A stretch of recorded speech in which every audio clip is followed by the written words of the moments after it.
So here's a quick and easy way to create passport-size photos. The photos you click on your mobile phone can be used for passport-size photos. You no longer need to go to a studio to get your photo clicked. You can use your mobile phone to click the photo and then create a passport-size photo using this web app called Cutout Pro. How to take a better photo for passport size. Stand on a wall that has got a plain color.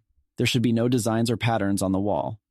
Make sure the light is on the subject. If you don't have a light, try standing opposite of the window so that the light can fall on the subject. Also, make sure that you take a photograph in the ratio of 3:4, which is ideal for passport-size photographs.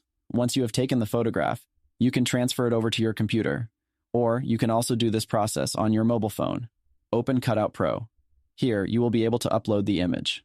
Upload your image, and it will automatically remove the background of your photo and replace it with a plain white color. On the left-hand side, you will also find the common sizes based on the country.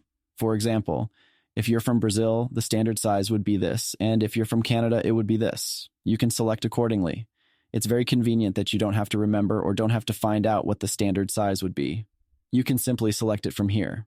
You can also change the background color from the available option on the left side.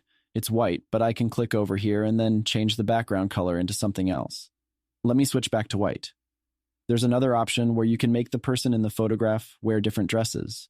And since passport-size photographs are for passport, which is an official document, if the person in the photograph has not worn a formal dress, you can select from a list of dresses.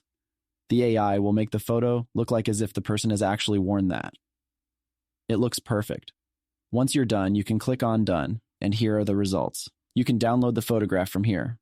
So this is how you can create a nice-looking passport-size photo with exact size. Subscribe for more videos like this.